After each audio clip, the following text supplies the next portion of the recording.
Hello, I'm here on Z.D.G Entertainment. I'm so excited to be here. Welcome back to our next episode. Today we're bringing on Carlie Craig, who's been on Mad TV and even runs a coaching agency. She has a lot to share with us. We'll be back with her after the trailer.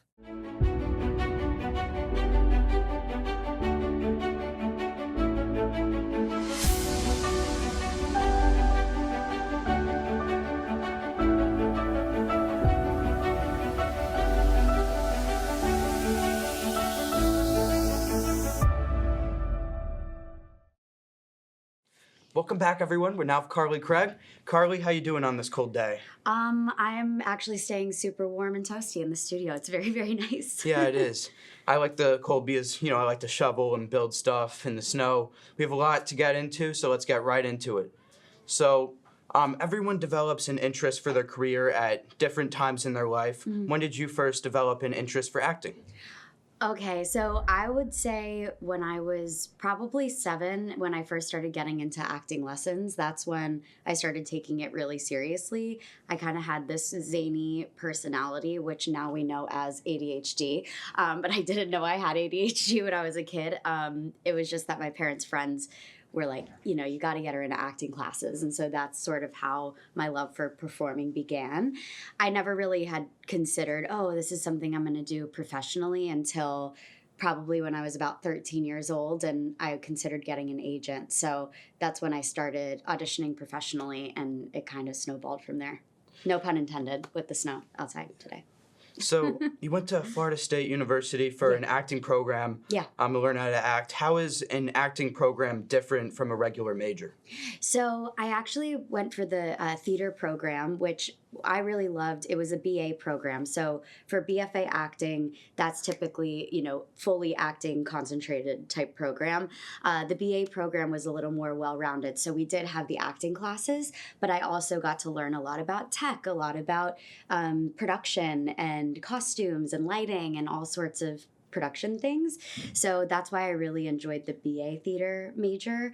But the acting program or the acting classes that I took, they were really different from a high school acting program. High school acting, you're just jumping right in and you're usually rehearsing for your play or preparing for your thespian competition.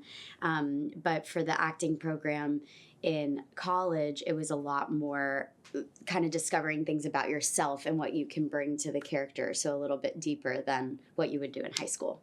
And for viewers watching who want to go into this type of program, what's the student life aspect like? You mean in college? Yeah.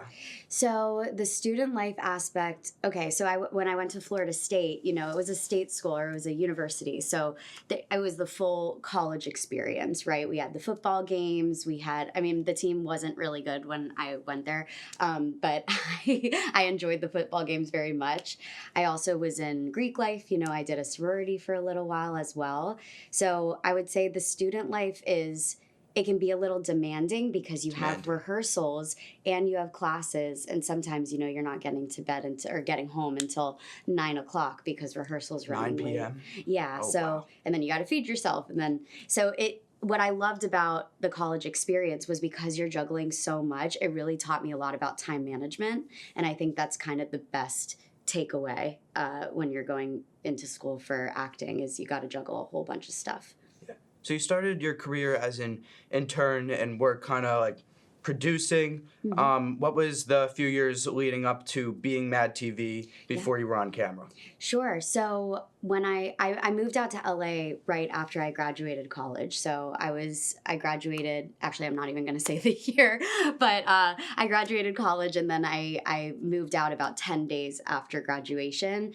I had a job lined up at a production company as a production assistant.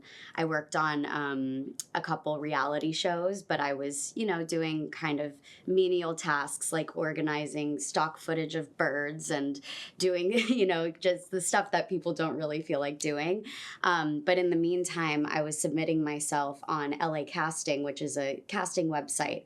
And that's how I met my future boss, Todrick Hall, who is a YouTube sensation, Broadway star. And I became his personal assistant and his production assistant. And that led to being a cast member on his MTV show. And then that's how I got my SAG card. And then I booked Mad TV about 3 years after I had moved to LA. So what was it like your first time being on camera? Oh my gosh. In Los Angeles or in general, I'm trying to think of when the first time I was actually on camera. I think I can really speak to my experience shooting that reality show. So it was called Todrick and it was on MTV. And I think what was really fun about that was that we were all being ourselves, right? We were all showing up as our authentic selves, and that was kind of the concept. It was all about us making these YouTube videos that go viral, and it let people in kind of on our personal journey as creatives and us hustling and trying to make it. And so that was a really fun experience because I befriended the crew, and everyone sort of was like a big family, you know. And then from there, when I booked Mad TV and I was playing characters, I kind of had that preparation under my belt of, okay, I'm really comfortable being around a large crew and I can really hold my own. So that feeling was unbelievable. What was one aspect of being on TV that you didn't know was going to happen originally? Being on TV, I think the main thing was that Actually, this is a very interesting question. So you go through your life as a creative and you're working really, really hard to hustle and to just make it and for people to believe in you, and you're trying to get everybody kind of on your team. But when you book a big job or book a big gig, it was kind of like all of a sudden people were showing up being like, hey, I want to work with you. And so for a little while, I was kind of, you know, I wouldn't say resentful, but I was sort of like, okay, this is interesting because you kind of feel like you're on your own and you're really on your own island in the pursuit of the dream. But then once you get the dream, a lot of people are showing up and kind of want to be a part of it. So I think that was the most surprising to me. But it was a great lesson learned, you know. Now I know moving forward in my life, you know, that's expected to happen because people get very enamored by the Hollywood stuff and, you know, if you book a big job. So Mad TV is known to do all sorts of different skits. What was the favorite role that you played while on it? Definitely, I had the opportunity to play Kristen Chenoweth, who's one of my heroes. And so we did a sketch. It was kind of like on the main stage, and it was Idina Menzel versus Kristen Chenoweth. And I loved that because it kind of started me in the live audience, and then I got to make my way to the stage, and I got to sing in the sketch. So, I mean, really the live audience aspect was the coolest thing because my background is in theater, and it was just kind of the best of both worlds kind of all coming together at once. So that was definitely my favorite sketch. On another note, after Mad TV, you went back and did a little more producing. Yeah. What sparked this change? You know, I had always produced my own work. So even in college, I was a theater major, but my second major was media production. Mm-hmm. So like this is totally my jam, you know, like I loved making videos and doing shows. And when I was in school, because I took on that second major, it wasn't like it is how it is today. You know, you had to really learn how to edit on a machine, and I didn't know anything about editing, but I had only done iMovie, so I wanted to learn how to work on Avid, and that's when I started producing my own music videos in college. And then when I moved to LA, that kind of just continued. I kept making kind of funny music videos, and actually, one of the videos that I had made was a celebrity impressions video, and that went viral, and that is how Mad TV and the producers found me. Yeah. You spoke about iMovie. I used to edit everything on there, and then in this class, I learned how to use Adobe Premiere, which is like a whole new world. Yep. So you would know because you do all the things behind the scenes. Yeah. A lot of people don't understand the difference. I was hoping you can enlighten us the difference between a producer and a director. Oh, that's a great question. So, by my own definition, a producer is someone that's kind of putting all the pieces together. So, somebody that is coordinating the location or the equipment that we have, making sure that all the cards are dumped properly on the hard drives. That would be a producer. Or as a creative producer, coming up with the ideas or the questions for a talk show like this, or just kind of pulling all the elements together so that it can happen. Whereas a director kind of works hand in hand with a producer, but shows up and is directing the talent. So working directly with whoever's going to be on camera. I think that my brain kind of has a couple different compartments, and so I feel like I'm usually juggling all three roles at once. Especially now with my recent work with the Comedy Crew, which is a troupe I started. I'm kind of doing a little bit of all three. Now, in recent years, you've grown a large presence on TikTok and Instagram. Mm-hmm. In what ways did you utilize the platform to reach such a broader audience? Sure. So TikTok, I really didn't get into until about the tail end of 2021. I've since deleted it off my phone, for my mental health. But I kind of was at a stage in my career, it was coming off of COVID, and I didn't really have too much direction because the industry was so confused, and I needed a way to spend my time and an outlet to be creative. I didn't anticipate that I would build a following on there. I just kind of wanted it as a creative outlet. And so I started posting, my Hollywood stories, so kind of reminiscing on different things that I had experienced and different shows I had worked on, or funny stories from my side hustles, because I was a postmate at one point and a party princess as well. So it's like I found TikTok was the perfect way to kind of like let everybody know about my experience, and it was a great creative outlet for me. And then of course, doing characters and whatnot. But it was a great outlet to kind of broadcast my storytelling and my experiences. How would you say social media over the last 10 years has changed the media industry? I mean, it's unbelievable. I, have been in the game for, so to speak, for a while. And so it's very, very different. I think when I was moving to LA, Instagram had only been, now I'm aging myself, but Instagram had only been around for about a year. And so there were no reels. I don't even think you could tag people in your photos I didn't yet. even know reels were a thing till 2 years ago. Right. So reels is a whole new explosive element and game-changing thing about those platforms. But I think it's been a huge transformation, but it really is the same. It's still a platform to showcase yourself. And I think I'm kind of in this stage right now in my life where I'm ready to kind of invest back in my YouTube channel.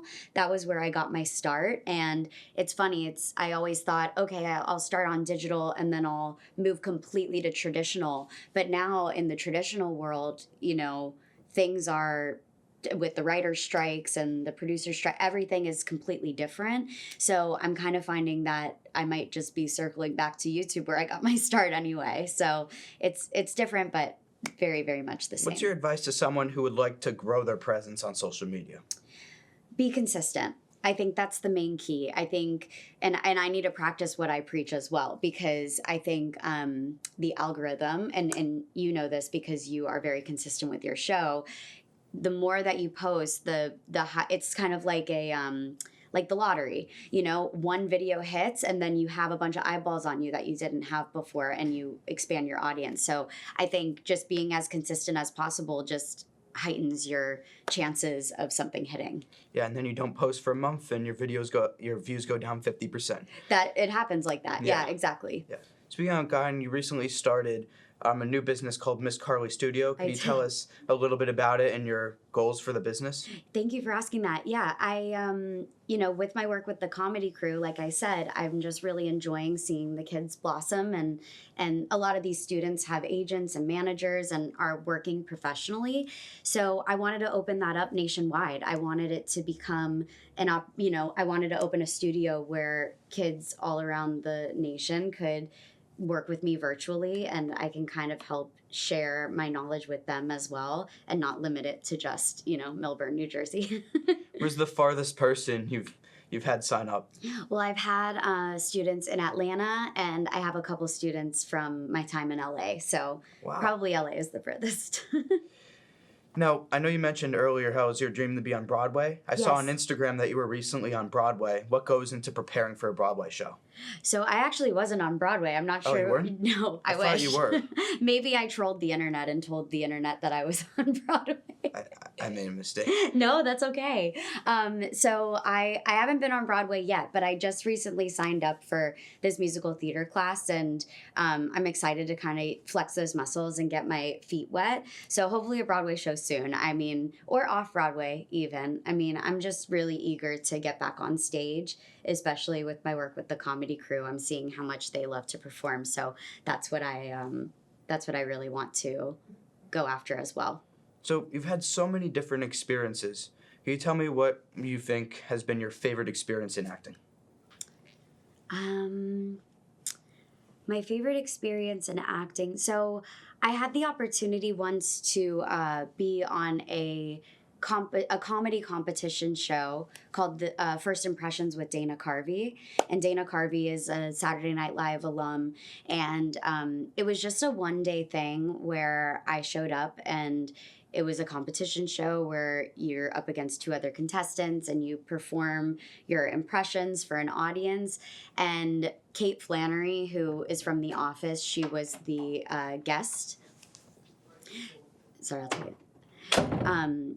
And so Kate Flannery from The Office, she was the guest host as well. So I got to perform my Kristen Chenoweth and my Ariana Grande for Dana Carvey, and watching them laugh and respond to my performance, I think that was probably the coolest experience by far.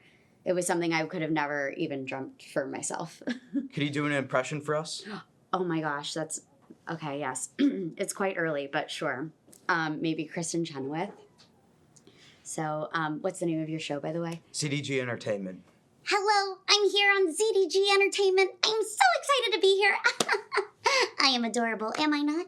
I'm gonna have a little coffee because, I need my little pep juice. That was an amazing impression. Thank you. Sorry. That was amazing. I would do the soprano, but it's before 9 a.m., so maybe not. Yeah. Just for everybody's sake. Sorry. To end it off, what is one piece of advice you'd give to a student who wants to be on TV or Broadway one day?